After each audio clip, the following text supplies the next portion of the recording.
Hello, everyone. Welcome to the Great Awakening Generator with me, Rose McNair, and today live chat with Ginny Jones. Welcome, Ginny. Hello. Thank you. Thank you very much. Always a pleasure to be here. It's always a pleasure to have you. I just love that you have so much of information and so much experience with so many things that we can ask the questions and we are likely to get quite an interesting answer. Yes. So everybody, welcome to you, as I said earlier, and I'm saying it again, and thank you for joining us.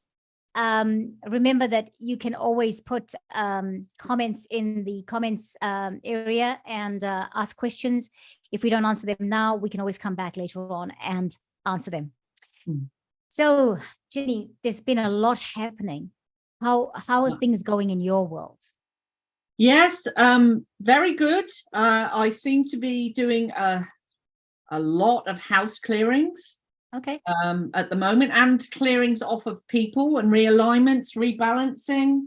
And I think my theory is that there's been a big shift, possibly since the 8-8. I mean, on the 8-8, as we spoke last time, I really felt a huge shift within myself on that day.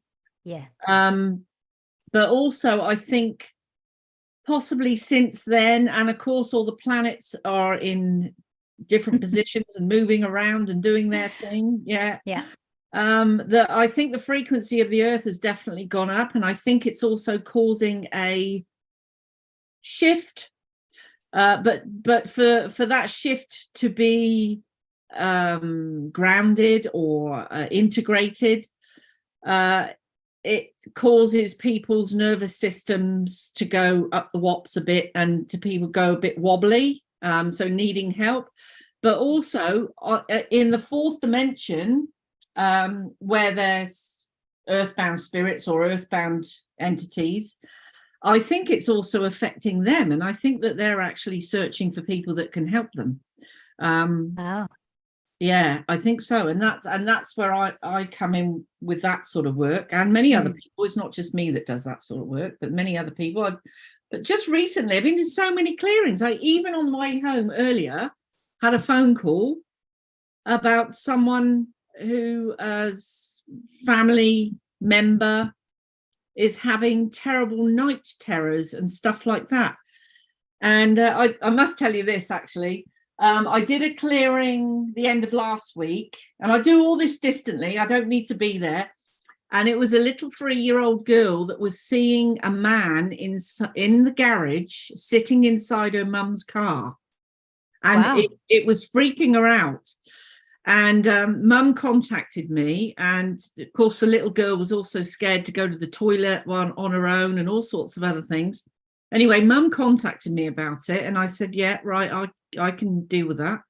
So I did a clearing. There was a man in there, indeed. So I cleared him over to the light, because it's all done in pure love and light. So I literally surround them in love and open the channels, and away they go. Anyway, the mum messaged me the next day. I was so chuffed. Mum messaged me the next day and said that they had to go in the garage for some reason, and the little girl looked in the car and went, "Mummy, the man's gone." So, without mum even saying to her anything about it, she knew that he'd gone, but because she couldn't see him. Yeah, truth out of the mouths of babes. Yeah, really cool. Yeah. Well, really good to have her the little girl's confirmation of that, because obviously if she didn't know, and then something and something it had obviously shifted, and so she was the best one to be able to confirm that it had happened, right? Because she'd been seeing it all the time. So I think a lot of, like you're talking about, fourth dimensional spirits, perhaps they too are recognizing that they want to go to the light and not hang about the earth plane and interfere with the spaces they've occupied here on earth, or the people that are in those spaces are being affected by them. So they also want to go. I'm finding some unusual things happening in terms of spirit, things you didn't think were ever possible, starting to come out in the spiritual realm. And there is a situation I know of, but I can't talk about that yet, because it's kind of, at this point, the revelation or the confirmations haven't come out. But it's stuff like you would not think you ever had to deal with, you know, and then suddenly it's like, oh, that can actually happen. Yeah. Yeah. Yeah. It's one example I would give is like, you know, where I had an experience where I had to go into the pre-birth space for somebody and clear the karma they and I had together. And and they coming back to the earth plane very soon. They haven't come back yet. But I had to be the one to go together with my guides, and I had 2 new guides for this. I don't know if I said this to you before, and they were like they look like Merlin, but they were dressed completely in white, long white flowing robes, and the hair, the was like wizard's hair, but it was long and white with these white hats. And they were on either side of me, helping me through going in and clearing the karma before this soul enters back into the birth space. So I thought, wow, that's weird. How does that happen? But we are being called to do many of these things, right? Yeah, absolutely. I mean, they sound like the Brotherhood of Light. Okay. Me. I mean, were they all male? Were they male? Yes. Yeah, they do. They sound like they could be. I mean, I don't know for sure, but they could be the Brotherhood of Light that have come in, and they are from higher realms. Yeah. And at the time, I saw myself. Before I saw them, I saw myself in that realm, what I look like, whatever realm that is. I don't know, whatever realm. That's and they showed me how I am tall like that. And how they showed me that me. And I was like, I could be taller than the house I live in. And I've got quite a high, gabled roof over my house. And I thought, oh, wow. Okay. Wow. That's awesome. It is awesome. But it's just that when you start to experience these things, you start to wonder, oh, okay, what's going on there? So interesting thing I wanted to talk about. I mean, we're all talking about the Mercury retrograde, but how was the Mercury retrograde for you? I mean, I have to ask this because you're a sister of light, and I say, like I can say how mine was, but how was yours? Did you navigate it differently this time? How did it go? Well, I actually think I was very blessed and very lucky. I seem to have navigated it very smoothly, but people around me haven't. So I've had people around me having trouble with electronics and water issues and things with the computer going wrong and lights going wrong, and I suppose one thing I did have actually was a flat tire the other day, but I just prayed to my team to get me to the garage, and it's quite a way away. I suppose the garage is probably about 40 minutes away from where I live. Wow. And the tire pressure had gone down to 13, and I'm going, please, I'm picturing it being pumped up as I'm driving. So I got there fine. Awesome. So I prayed and prayed that I would be looked after, and I was. But so that's that's really good. That is really good. Before the retrograde, I had an issue with the battery in the car, and I had to have the battery replaced. But then I look at it and I think, thank God it happened, because the battery was 8 years old, and normally battery lives, I think after 5 years or something, you have to replace it. So I thought it was really good. I've had probably one of the best Mercury retrogrades in all time. And I say it because I did have issues with technology, like calls failing suddenly, or the one day this computer just wouldn't go on. And it's always this computer that doesn't go on. It doesn't turn on. And then last time I had to change the position. This time even changing the position didn't work. And then I just put it back. And it happened just before I was doing an interview. I set up the laptop and everything. And then I thought, let me turn it on again and see what happens. And there it was. It was on. It come on. And it's like, okay, right, you're just playing tricks with me, you little naughty planet. So that was it. I think one of the things that I was prepared for in this Mercury retrograde was I kind of put a lot of the series on the Great Awakening Generator. I put it on recess. We all took a well-earned time out of what we're doing, because energy work is quite taxing, isn't it? As you know. Yes, it can be, we did that, and I just felt it was such a good time for reflection, because that's what it is. The positive sides of the retrograde is to reflect, things come back, and then you review it. Things that you might still need to work on, come back and you review it. So I thought that was great. I enjoyed it for those reasons. So I really did. I think this was a good Mercury retrograde. I didn't have anything majorly changing. However, I felt that I was evolving to something. I was coming to the realizations of things that I was refusing to do previously. So yeah, but I do know that other people were affected too. Like people around me had some big stuff going on. So yeah. I mean, that's what I found, and I get what you mean about that feeling of evolving, within yourself. I definitely have had that over the last sort of couple of weeks, more so than before. But yeah, a definite change within myself to, I don't know, a feeling of calmness and a real feeling that everything's going to be all right, everything's cool, things are working out, we're moving up in frequency, and that everything that's happening around the world is happening to clear out the bad stuff, basically, which we have been living for many years. And I think what I'm finding is being more, I'm finding it easier to navigate this time if I'm more accepting of the circumstances. And one of the big messages that came through in the last few weeks for me was that everything, I mean, I know this, I've said this before, but in recent times, I have, for example, if something's uncomfortable, I haven't given it equal value as I would give it the same thing if it was comfortable. And I'm finding that it's almost like saying we must have, if it's comfortable, it's great. If it's uncomfortable, it's also great because it's meant to evolve and fashion and shape us, right? Because that's how balance. You can't know what it's like to be comfortable if you do not know what it is like to be uncomfortable. That's so true. Yeah, that's absolutely so true. Yeah. But it's a hard and it's a bitter pill to swallow because we have not been programmed like that. No, we haven't. And the uncomfortable things that happen, they happen so we learn. We learn from them and grow, all part of growing when something is really uncomfortable. And I found with my journey, especially when it comes to like spiritual things, and when I was younger, probably more in the physical world as well, I've had to go through things, and that's the only way I seem to learn because I've experienced it. Definitely. Definitely.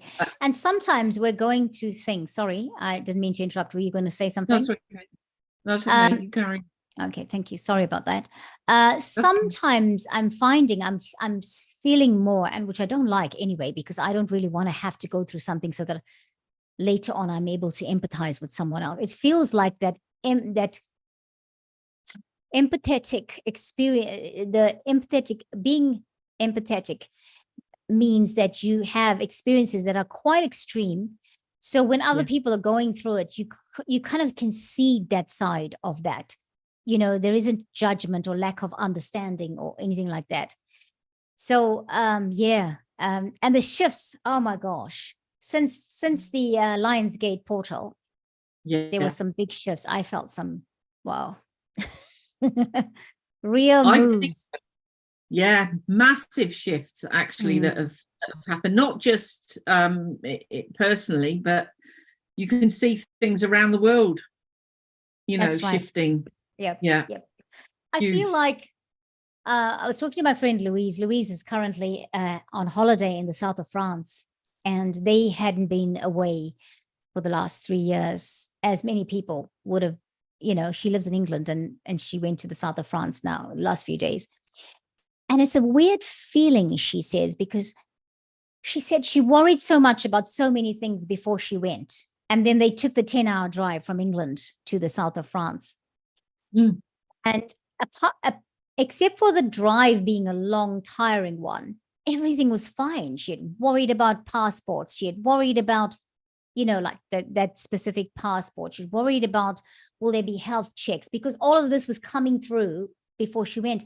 And it almost felt like she came out of a matrix and went into something different. And I'm feeling like even when I observe people here in New Zealand who go away for a holiday and they come back, it's almost like they're going out of that bubble, because the bubble is the matrix, that bubble right. you're put into. Yes, yes. Because they go there and then they have a different experience. And then you think, oh my gosh, that's so different from the world I know. Yeah. And I don't know about you, but are you finding that people are no longer sharing stuff on social media like Telegram and WhatsApp? I have friends that are not even talking to me anymore, just as an ordinary conversation. I don't even know what's going on in their world. Everybody is in another world altogether. Yeah. Feels weird. Yeah. Huh? Yeah, it is totally like that. And what you're saying about the matrix, when you think about the shifts that humanity has been through and the growth that we've done and the higher frequency level that we've moved to, we literally are creating our own matrix. So you saying about everything that's going on around us now is our creation, our matrix, through our thoughts, feelings, and dreams and everything else. So when we step out of that into something completely different, that's when things flow, because we're stepping out of that net, if you like, of stuff which we've accumulated and built up energetically, which has then come into the physical. So when we step out of our comfort zone and do something completely different, it's almost like you're stepping out of a mini prison, because you kind of leave that home there for 2 weeks or whatever it is you're going away for, and you experience a lot of new things, and that in itself is such a good thing to do to help us grow, because then when we go back into that matrix, we're going back with a different mindset, with a different viewpoint, with a different alignment, a different emotions and everything. And then our own world starts to change, because we've gone back into it in a higher frequency. It's amazing, actually, how that can work. Yeah, I love it. I'm looking forward to my experience now, because I'm looking forward to going out of my zone, because, for so long we've done the same things over and over again. And then if going out and having an experience somewhere else and then coming back, you're like, oh, okay, I got out of that zone and I can see something and feel something different. And it was wonderful. Yeah. So one of the things I talked about this week, or mentioned briefly, was I mentioned a few things because I started to think about people talking about various things. And like one of them was monad. We'll talk about monad another time. But I did put a link in the description box yesterday for what is your monad, what is your oversoul, and how that process works.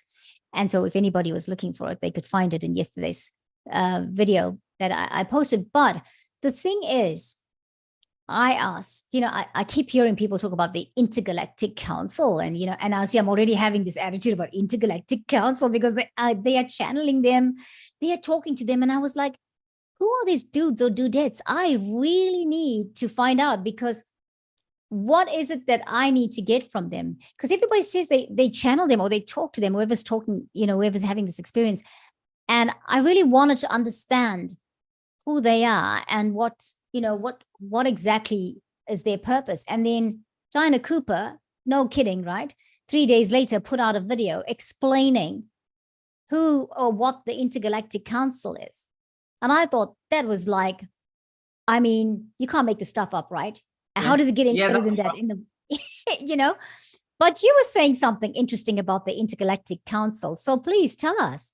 Yes, I have actually been taken up once to view them. I can only say I viewed them. I wasn't sitting around the table with them or anything like that. I got taken up in astral form, if you like, by two beings who I couldn't really see what they looked like, but I knew that there was one either side of me who got taken up into this huge room with a massive table in the middle. Yep.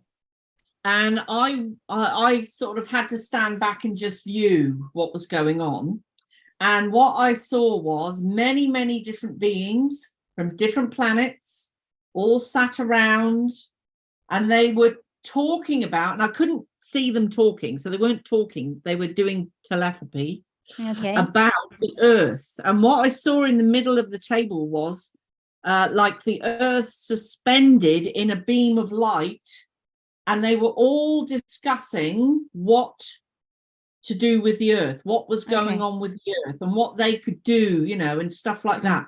But it was literally such a quick, for some reason I was shown, I don't know why I was even shown this, but I was shown this, and I was stood back watching. So they didn't, well, they must have known that I was there, but they just took no notice of me. And then after that, I was brought back down into my body. So I can only imagine I was shown that to perhaps reassure me that there are a lot of beings that are overseeing what's going on the earth. They will not interfere unless they absolutely have to. And like once they have interfered before, and that was when, I think we spoke about it before, didn't we, once, about nuclear weapons? Yes. And they shut down the nuclear weapons. Yeah, so I think I was shown that probably for reassurance that we're not on our own, that are actually, there is many different races that are watching what's going on down here. And it is a process that has to unfold, because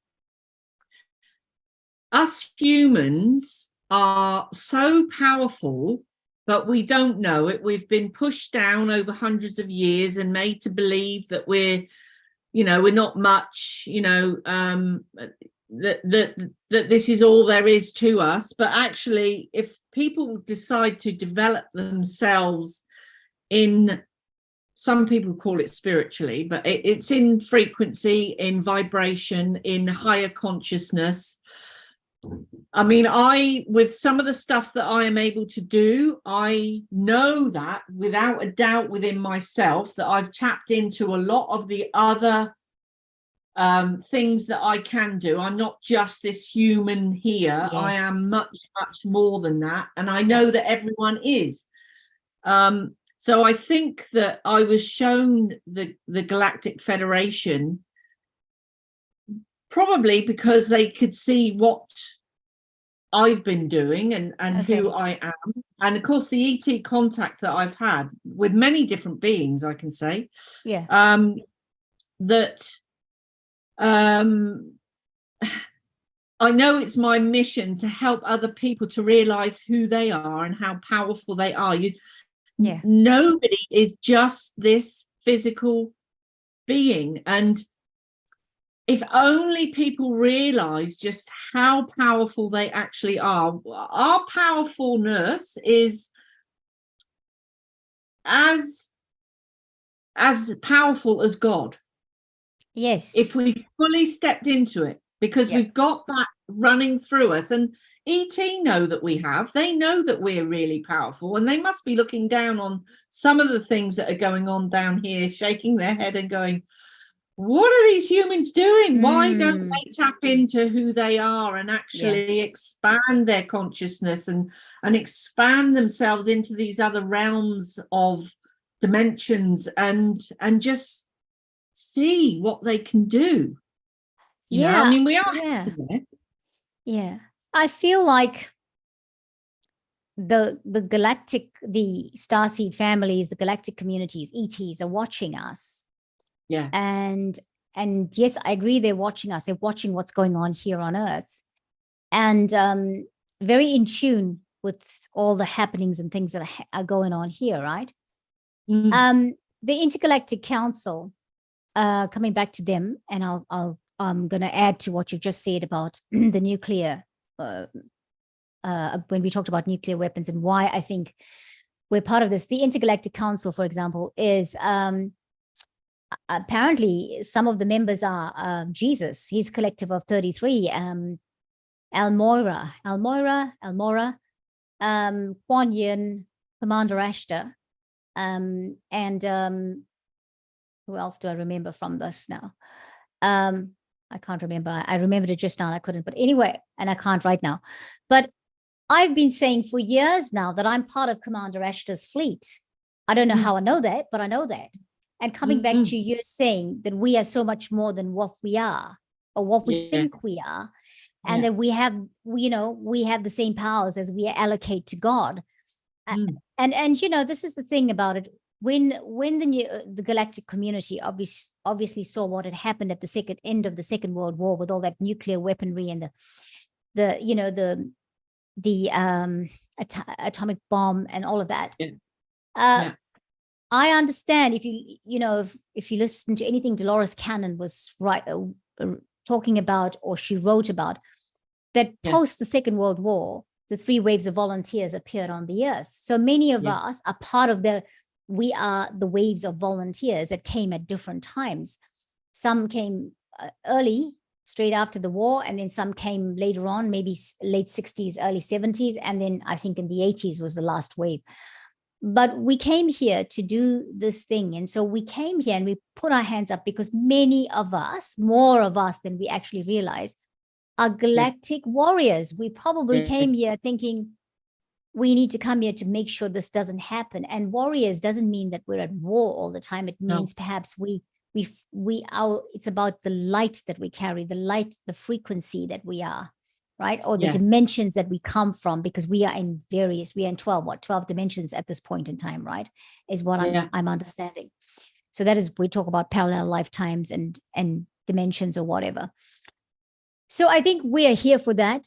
I also feel like because we don't fully understand the contract for being on Earth at the moment, we feel more small than we feel big. And I don't mean that in terms of body size, but I mean in terms of abilities. We feel like we are this little person, and what can we do? But remember, I guess with each of us having our own light, shining our own light, becomes a collective light anyway. So we don't have to do anything major. We can just maybe hold the space and light, right? So That's I think right. Pretty interesting. I'm seeing more and more there are people that are awakening to themselves, who they really are. Yes, they are like indeed. It is. It's wonderful. It's a wonderful time to be here, actually. Just talking about, the oversoul and stuff like that. I liken it to, say, my spark of light that's with the body is only a very tiny piece of who I actually am as a whole. And I class it like a diamond. So this is a facet of a larger diamond. And there are many facets that are already in other bodies, some in this timeline, some in others, some off planet, some all over the place, in different dimensions, all sorts, doing their work. But we all belong to that central, larger diamond. And again, you could look at it like that, or you could look at it like that central larger diamond actually is the God source, or the mass consciousness of God, which holds everything and all creation within it, absolutely everything, past, present, future, now. Within it, and we can tap into, because we've got that spark of light within ourselves, which is part of that, we can actually tap into that God source at any time we wish. We are part of it. So it's understanding, and this is where that you don't have to feel that it's just you that's really powerful. You are actually connected to that higher consciousness, for all the people out there that are wondering. And so we've got the backing of that huge, beautiful, unconditional love, major, higher consciousness, massive sort of brain consciousness that holds everything within us. That's right. So yes, so when this is what I say to some people, Have you looked at who you are? So I'm saying to the public, not necessarily to you, but have you looked at who you are on a spiritual level or on a soul level? Because we can tune into one aspect of ourselves, and when I do healings, through doing the healings on such a regular basis, I have seen one aspect of me as a healer, but in another realm, and that is that I am this. I see many others with me too. That I am this very tall, about 7 foot, just pure light frequency, no physical body. Wow. Yeah, and that's who I see myself as when I'm doing a healing. But in other aspects, depending on what I'm doing, I have also seen myself as an ET. I've seen myself as, this is going to sound silly, but a real strong connection to Jesus. Oh no, it's not silly. That's actually, that's pretty normal, I think, to have a strong connection to Jesus. Yeah. Yeah, and almost like I am him, or I've been him, or he's within me. One of the things, you know. Yeah, absolutely. Yeah. I know 2 or 3 other people that actually say exactly what you said. And that's the thing about it. There are people that just read, oh, Jesus is one of the people on the intergalactic council, by the way. And so is Mary Magdalene. And it's interesting because she has come in to replace somebody else. So even within that intergalactic council, it would seem that they have people come and go based on whatever the purpose is at the time for that soul. I feel it's really nice for us to have a clearer understanding of the galactics and how all of this is we are connected to all of that. And that is why, I guess, for me, the question of the intergalactic council came up, because I thought, oh, they should I ask the intergalactic council for some stuff? When we talked about the monad, when David Esri was talking about the monad, because I first heard of this when Diana Cooper spoke of it, and Tim Wilde has spoken about it as well. But David Esri spoke, and he gave a very simple explanation of it, and he said it's the soul, it's soul split into something called the monad. The monad then split into 12 parts, which were the souls, and each of them split into 12 souls further. And we are one of those 12, right? At that level. And I started to feel like, okay, it makes sense, right? And I started to feel like, I think I'm going to ask my other 11 soul people to help me out here. Yes, because I think you can. Yes, right? You can. Yeah, for sure. Because they are apparently not just in this, they're not necessarily in the same dimension. They're not necessarily on Earth. They can be on other planets. But this is likely for us, because I mean, I'm also part of that group. They're probably calling me to help, and I don't even know about it because I'm not consciously aware of it. Yeah. So it's like, I thought, oh, why not ask them for some assistance? Because we are of the same soul group. I mean, you know. Yeah, and he was pointing out that whilst we say soulmates are romantic, but we know that not all soulmates are romantic, right? I mean, you can have a friend who's a soulmate, and that kind of thing. Yeah, very interesting topic. And I'm hoping that now that we are talking about the Intergalactic Council, that they're going to start making us more aware of themselves. If they're in our space, which they probably are, that's why we're talking about them, we are probably going to start connecting more with them, because I was like, oh, who are these dudettes? Hey, come on, man. You only talking to those people? What about me? Can you tell I want it all when it comes to the esoteric? I want it. Yeah, me too. I want it all. Thank you. Yeah, I mean, for goodness sake, who wants to be lying in bed doing nothing but sleeping at night when there's so much fun to be had, you know? Yeah, that's right. That's right. Hey, you know, going back to, you know, tapping into our other parts of ourselves, I think it's a really good idea to do that. And I'm going to do that and just see what happens too. I'm going to make that my mission, to actually do that and ask to connect in with them and and for us to all join up consciously so that we can share energy, share information and all that. But I also know that you can tap into all of you who you were in past lives, and you can ask for all of those skills that you perhaps were. I don't know, you might have been a herbalist, you might have been a carpenter, you know, whatever it is, in all those past lives. And you can ask for that information to be brought forward into the here and now as well. Wow, that's awesome.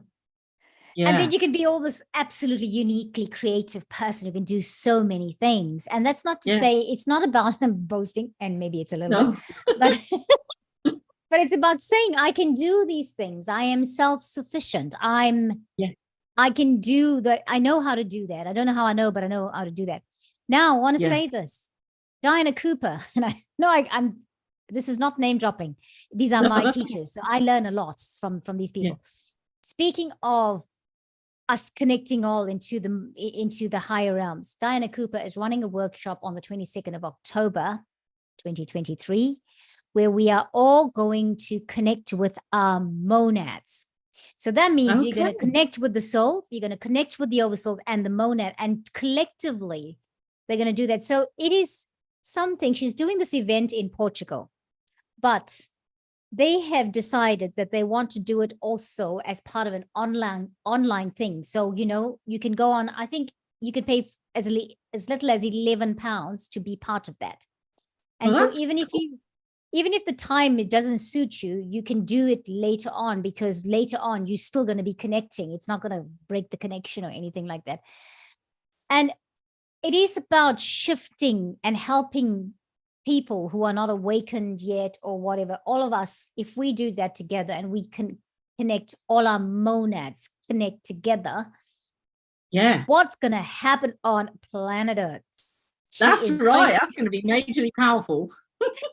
She's going to be majorly powerful. We are going to become majorly aware of who we truly are, and empowered to do the things.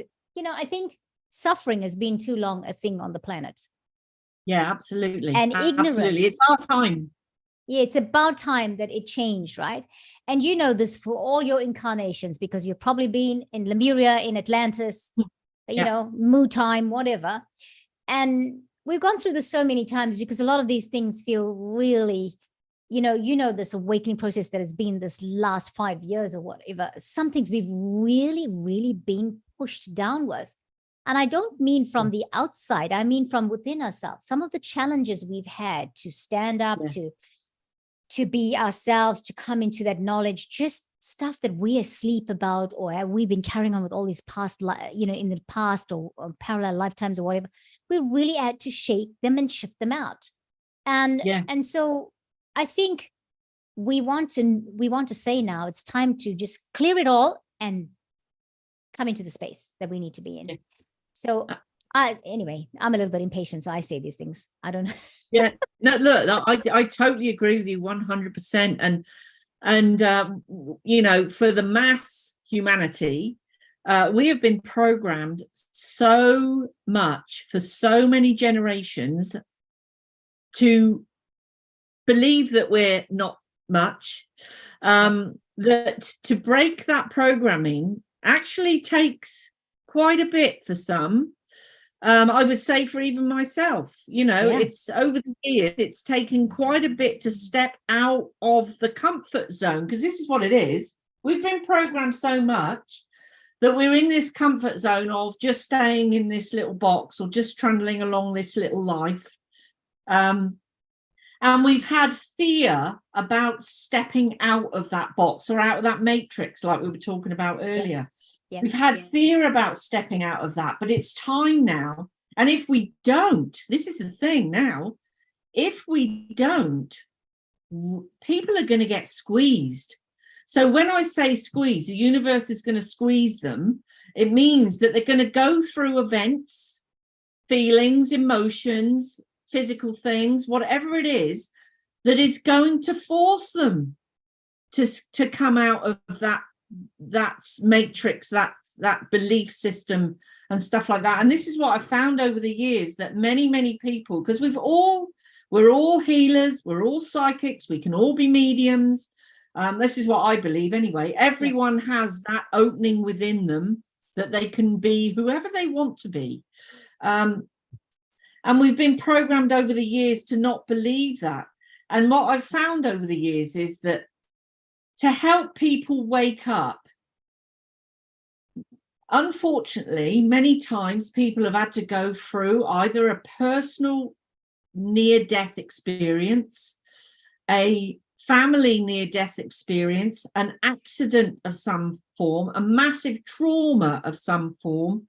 Sometimes it happens that someone might, I don't know, a younger person perhaps might take psychedelics or something like that, and that immediately opens them up, because I've had people come to me also in that scenario that literally woken up overnight to the point where they've gone from seeing nothing and just being, you know, who we believe, or well, who a lot of people think they are, to all of a sudden seeing ghosts, spirit, orbs, spacecrafts, ETs in their house and in their room. And I mean, this, you know, one person in particular I can think of that came to me that really needed help, and thank goodness someone else who knew about me recommended, because he thought he was going nuts. He thought that he had a brain tumor. So he went and actually, he went and had a brain scan,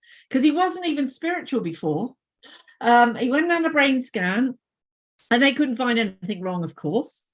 And then he came to see me, or he phoned me up, and a friend of mine recommended that he come here.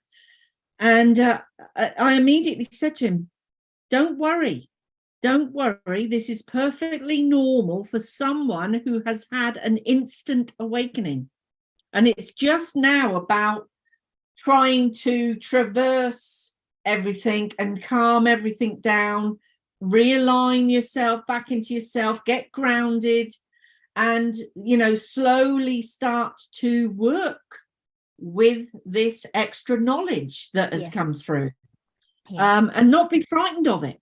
And now it really awoken this guy up. He's traveled the world, he's been to Jerusalem, he's become very spiritual.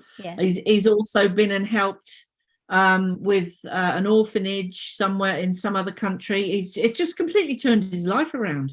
So that is a good direction to have gone in, right? Because it could have been so different. But people wake up in so many different ways. It's like, what's going on around the world right now, and the COVID thing and all that stuff, that just has woken so many people up, not perhaps to their spiritual selves, but to the corruption and the, you know, the once who we thought we could once trust, we can't, who were meant to be looking after us. You know. And it's caused us to stop and think about everything, because for me, there's very little I just take at face value. I look at it and think, oh no, I'm not so sure, and I'm never going to take anything at face value again. Never again. And thank goodness for that, because I think, whilst there's nothing wrong with saying I don't have a point of view on it, because if somebody's saying it, so they're saying it, so well, okay, let's see what happens. It's just about being discerning to say, how does my gut feel about that? Does it have a feeling? And, you know, if it has no feeling, then it has no feeling. But if it has a feeling, is it saying it's right with me, or it doesn't? And I mean, you know, all those years ago when we heard about the book written by Nostradamus, and if you understand the book of Revelation in the Bible and the mark of the beast and all of that, if people really knew anything about those things, when we were suddenly in the pandemic and all of this stuff was going on in terms of a certain, you know, shot, it sounded very much, look, I'm a Bible college student, a student of theology, Christian theology, and I knew of that book written by De Nostradamus, like even when I think I must have been 12 years old when I've heard about that book, very young, but I'd heard about it because my sister had told us about it. A teacher at school had told her about it, or the class about it. And she just wanted to share it. So I was like, so I knew about it. I'd known about that, but it suddenly started to sound so familiar about that mark of the beast, what it was, like how the advertising, the marketing around it, all of that, and how it was proposed as the answer. And I felt, wow, this really sounds a lot like that mark of the beast. And, you know, in many ways, it needed to happen. It's not, I said it in another one of the program series that we run here. Thank God for the pandemic is what I said, or probably I said it to you the last time, but I need to say I didn't mean it in a way because it's a very sensitive topic. People lost family in the pandemic, right? People died in the pandemic. I don't know if the numbers of how many died are correct, but people died. People died for various reasons. And so I wasn't being insensitive to that, just that it brought out a lot more. Whilst we had a lot of loss of life, according to the statistics, but it also it brought things to the forefront that we just didn't know was sitting in the background, you know? So interesting times. Now it is. I just want to say this, talking about the pandemic. Yes. I dabble in a little bit of shares. Anyway, I thought, I'll just have a look at what my shares are doing. So anyway, I'm with Sharesies. Yes. And I had a little look last night, and then I thought, I'll just have a look to see what's doing really well. Guess what was one of the top? Pfizer. Oh, right.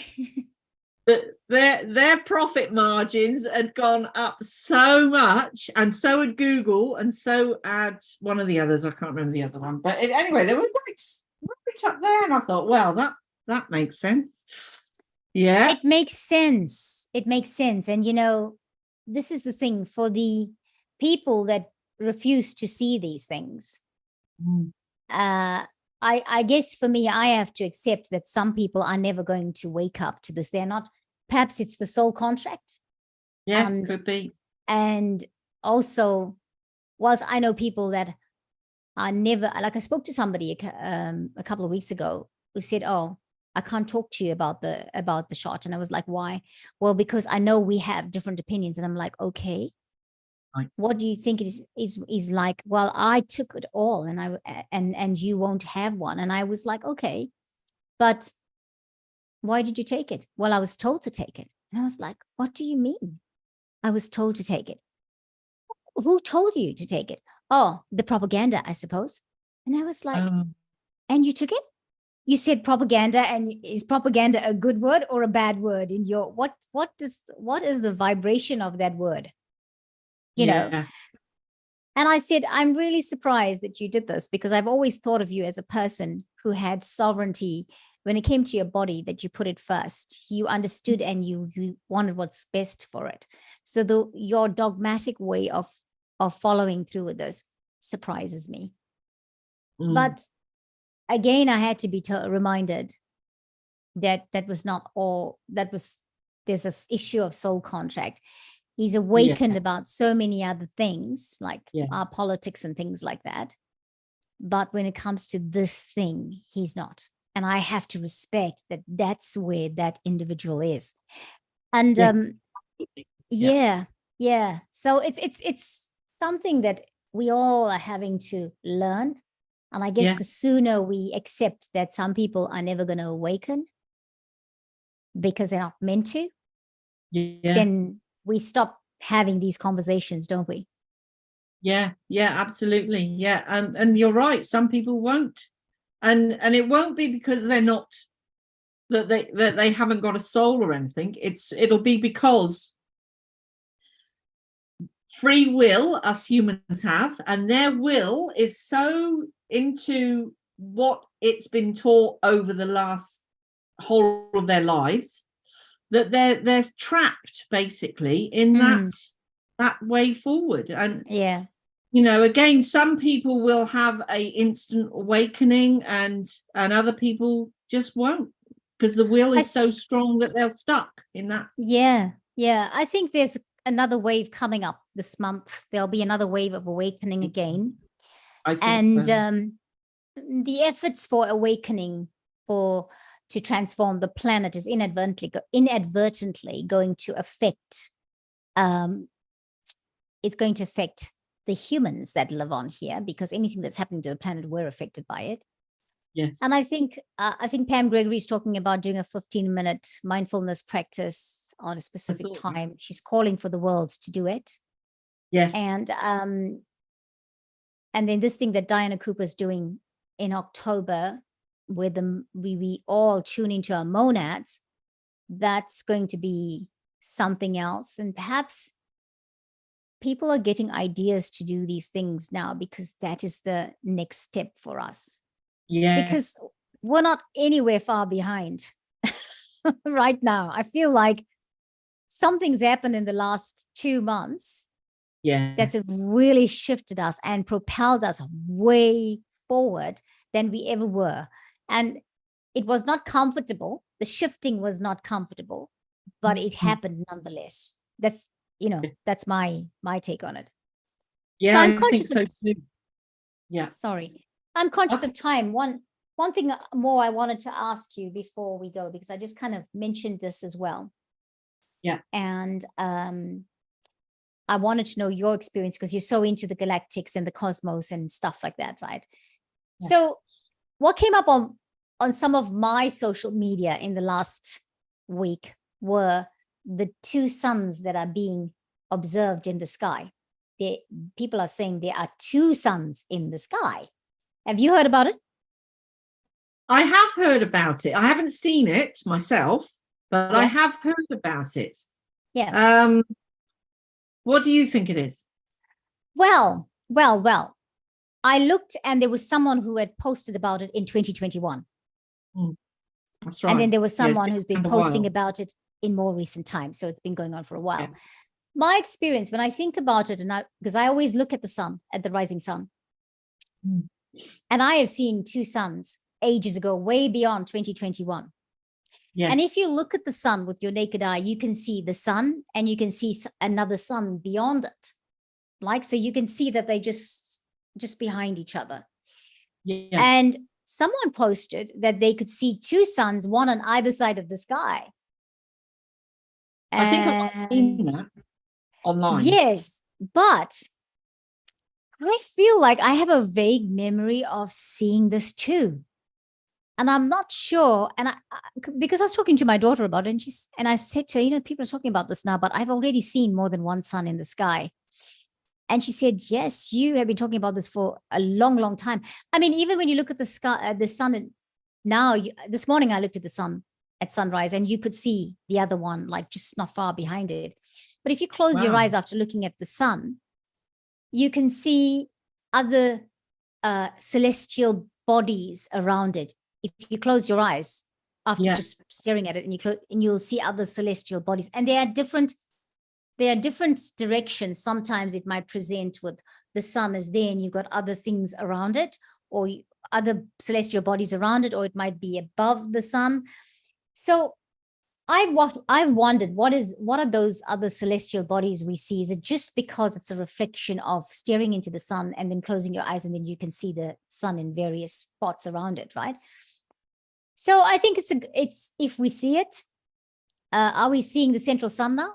Is it possible that we are having a visibility of the central sun because we have evolved there to that point? Possibly. But by saying what you just said, you just reminded me of a thing that I watched even before the pandemic, actually. So it was probably about 4 or 5 years ago, maybe even longer than that. And it was 2 scientists that aren't spiritual at all. They were actual scientists. And they were talking about the way that the planets are in our solar system, that the way that they are, and things that have happened through history, like every 26,000 years, every 12,000 years even. There's normally a big event of some form. Yes. They were saying that they feel, now obviously they can't prove it because they haven't got telescopes that look that far ahead, but they feel that there is either a planet or a sun that's in a trajectory around our sun or connected to our solar system in some way. And because of the way the planets are in our solar system, this other, whether it's a sun or a planet, is so far out on a large, like hugely circular, what do you call it when it moves in a certain pattern around the sun? There's a word for it. Orbits. Does it orbit? I don't know. Yeah, that's orbit. It. Yeah, a hugely long orbit, which is actually, I think they said every 12,000 years. Yep. That it comes back around, and it's coming back around right now is what they thought. So of course, right. Yeah, a lot of people are saying that Nibiru, that has been seen in the sky, is this planet. So it could be a sun that's actually, or it could be a planet which is large enough, which is coming in behind our sun. Yeah. So that's why it looks like two suns. That's right. Yeah. And then if you look back at history, about people that have studied the ice cores and history, and also the prophecies in ancient civilizations, they have said that every 12,000 years, some people say it's 26,000 years, so I can only imagine there's two separate things going on. It is two separate things, because I think if I'm not mistaken, I think something happens at 12,000 years and something else happens at 26,000 years. And I read this so many years ago that I can't remember the exact things. And they were kind of explaining the Mayan calendar, because the Mayan calendar has got something to do with the 12,000 years, I think, right? Yeah. And what's happening now is that Greg Braden, because I've listened to quite a few of his things, and he's really fascinating to listen to. Absolutely. And the knowledge that he has is brilliant. Yeah. Yes. And he was saying that by studying the ice cores and ancient civilizations and things like that, that we're actually in that 12,000 year period right now. Yep. And so this is why we're starting to see huge shifts, not only in the planet and in planet Earth, but all the planets in our solar system. And we're also in the photon belt, but also there's huge shifts amongst humanity and the animal kingdoms, because if you look, as much as it's sad, but if you look the last sort of 30 odd years, there's been going on, not a lot of people know this, but a mass distinction. What's the right word? Extinction. Yeah. A mass extinction of several different animal species. Yes. And that's been happening for at least 35 years. That's right. And of course there's going to be new species that will be found also. But that's all part of the big shift that we're in right now. Yes, indeed. But it could be to do with that sun. It could be. It could be to do with the sun. I'm conscious of time, but I wanted to talk about one more thing. I want to talk about a few other things, but we want to keep this according to the time. Dragons.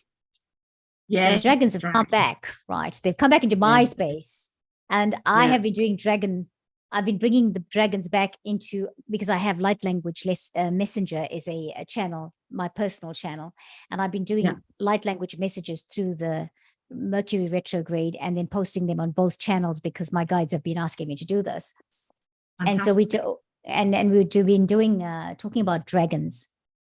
So the dragons, I understand, chose to stay sleeping on the planet until we started the awakening in 2012, when they were offered ascension to the seventh dimension after the last incarnation Atlantis and whatever happened in that incarnation that destroyed it. Yeah. And they chose to stay here for us, to be here to support us. And so we've been working with them. And so working with the dragons and just sort of invoking the earth dragon, I've done invoking the earth dragon, invoking a personal dragon. I feel like the dragons, when you're talking about, we're talking about this other sun as well.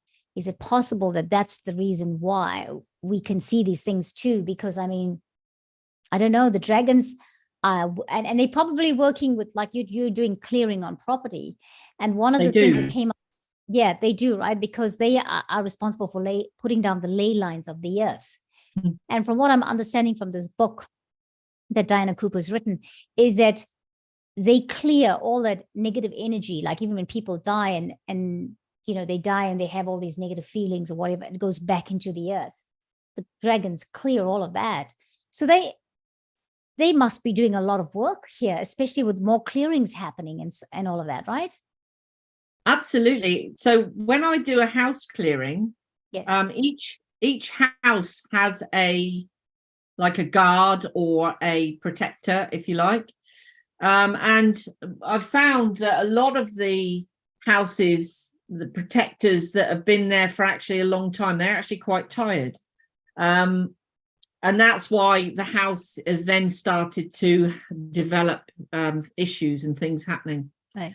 And it's almost like that the keeper of the house is so tired that he can't keep up the protection any longer. So what I found is that I've asked him or whatever I find that is looking after the house, that it's time for them to retire or step down so they can be re-energized. But what more often than not, what comes in is a dragon that actually take their place, and it's huge. And sometimes it's a golden dragon, sometimes it's a green dragon, sometimes a brown dragon, but they all are there to protect that house and whoever's in that house. And amazing energy. So I work with dragons like that, and I have worked with them when I've done land clearings as well. And brilliant for coming in and just transmuting not very good energy, because of course they burn it. They do. I'm just like fascinated with the whole thing, because I've always felt connected to dragons, even as a child, you know. Me too. And suddenly they've been in my space now for a couple of years, and then we're talking about dragons and doing the light language sessions with the dragon. I mean, I don't know what dragon language is, but I just do my light language, and whatever comes out comes out.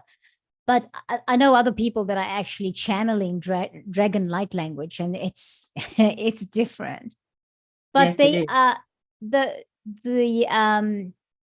character references for dragons is kind of distorted through stories and fairy tales and fables and all of that, right? Because dragons are not, they are meant to, they are protectors. They are here for our benefit, for humans' benefit. And we have to start opening our minds to think about that. Because I was saying to my friend today, who really does believe in angels and archangels, but thinks dragons, she would think of a dragon as a witch, as a bad thing. And I was saying to her, the dragons are actually elementals. They come from the same dimension as the angels. That's right. And so just like unicorns, because she does not like horses, because her daughters are so into the horses. And I was saying to her, people that are really into horses have a strong connection to the unicorns. And the unicorns are seventh dimensional, just like the angels are. And she was like, oh, she's like really surprised. And so I feel like it's going to be wonderful to see how these things pan out, because I can hear the dragon right now flying about. And you know that whistle in the air that you get when the dragon's flying about, I can hear it because I think we will see that with our naked eyes. Yeah. You know? Oh my God. I really hope so. I mean, some of the clouds, if you look at some of the clouds, they actually look like dragons. Yes. Yes. Yeah, and I've seen that a lot, sort of over the last several years. Every so often, the sky's full of dragons, in the clouds. A couple of weeks ago. So I just want to talk about that quickly. A couple of weeks ago, it's interesting you said that, because I was walking the dog, and I must have seen 3 dragon clouds, like within the space of half an hour. And I thought to myself, what's that? It looks like a dragon. And they're here. In the book, she says that. She says, like, dragons will present themselves. You'll see them in the clouds. You'll see that they're gone, but the essence of them is taken the shape of the cloud. So yes, and so go on. Tell me what else you wanted to say. I'll just say this before we leave. It's about dragons, and it's, if you look at the history of George and the dragon, he slayed the dragon, right? Yes. This was a story I heard when I was a kid, and I was so upset that George slayed the dragon. This is St. George of England, right? It is, yes. Okay. And I was really upset that he slayed the dragon. Yep. But anyway, when you think about the programming that has taken place, and they want to deflect us away from the dragons, because the dragons are majorly powerful and huge protectors. So we've been programmed to think of the dragons as evil and scary and all of that, when actually that's just a program they've put in to humanity to stop us from connecting with them. And it's time we connect with them, because it's going to fire us up as well, being connected to the dragon. Yeah, absolutely. And knowing that you have the protection of the dragon, because the dragon is waiting, like I did with one of the light language messages, the dragons are waiting for us to ask them to come in. Right? They are. And it's not just about, I want to serve you, but also us saying, I need you to serve me. It's a matter of, without having the need, they will not serve their purpose. That's right. Yeah.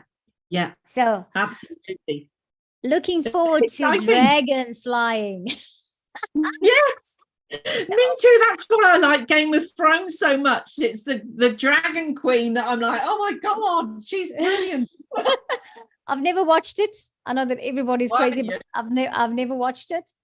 However, and I'm afraid of heights, but although I don't mind flying, I can fly, but I have seen myself on my dragon so many times going and doing cartwheels and flips in the air, and I've been totally fine, because that dragon never lets me go. It always protects me. So there you go. Yeah.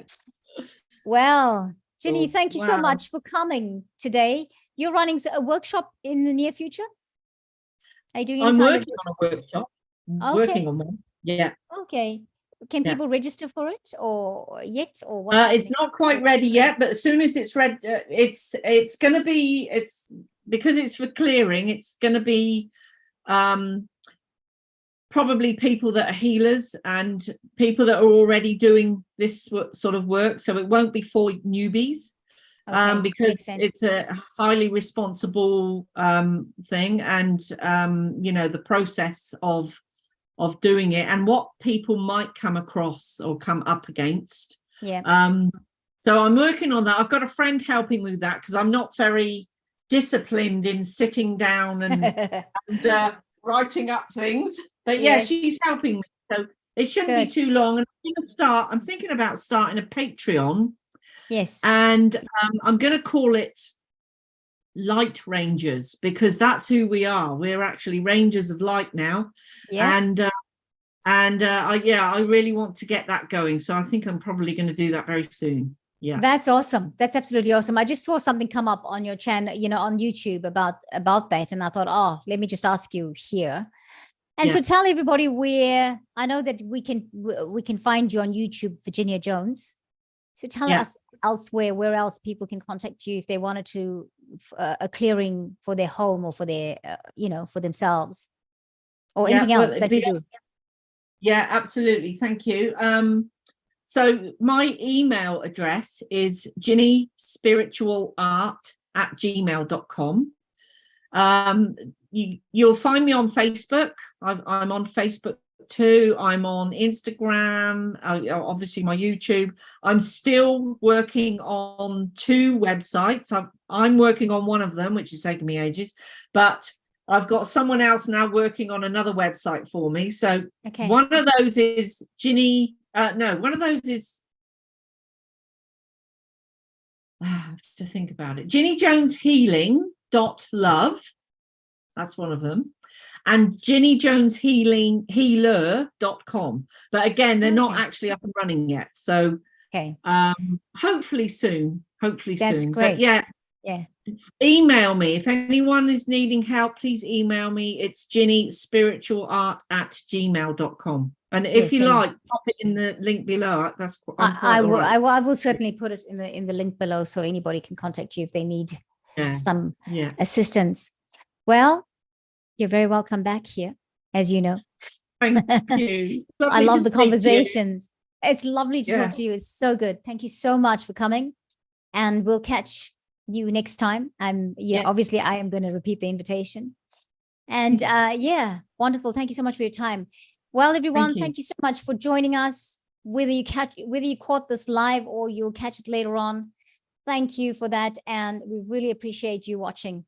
Until next time, keep reaching for the stars. Bye-bye.